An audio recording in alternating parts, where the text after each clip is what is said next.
Courier apa yang the best untuk fast shipping adalah kita punya courier DHL. Ada satu soalan ni tanya, Dr. Zul, ada tak trik macam mana nak jimat cost shipping? Kena jual ke barang-barang yang kecil-kecil dulu? Sebenarnya memang ada trik dia tau. So bila kita nak jual dekat eBay ni, apa yang kita kena tahu adalah kita mesti kena bina profile sebagai seller. Maknanya anda kena start jual barang-barang dalam kategori yang bukan kategori risiko. Apa kategori risiko? Kategori risiko adalah kategori FDA item. Kategori yang tak risiko adalah kategori non-FDA. Kedua adalah seller yang jual non-FDA ni adalah barang-barang yang memang dah proven telah berjaya diiklankan oleh seller-seller yang baru. So barang tu yang anda kena fokuskan. Itu pertama. Yang kedua adalah akaun courier. Contoh dekat Malaysia, yang kedua adalah supplier post. So anda kena start bina profile, iaitu kena start dengan barang-barang yang kecil-kecil dulu. Kemudian barang ni anda akan dapat rate yang murah. Satu, kos dia murah. Lepas tu anda hantar tu rate dia pun murah. Sebab barang ni kecil, biasanya berat dia pun memang tak berat lah. Bawah 2 kilo tu kita panggil sebagai lightweight item. So kenapa kena buat macam ni? Sebab dekat courier account ni, bila profile anda cantik, konsisten, anda bagi volume dan kumulatif anda punya shipping cost yang anda bayar tu,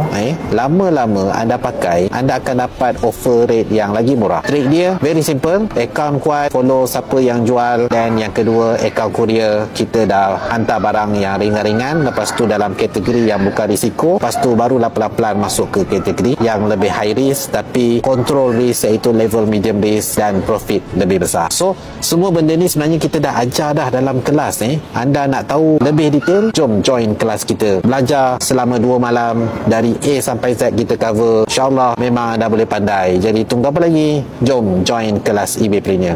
Dunia Malaysia tak apa, janji gaji ST.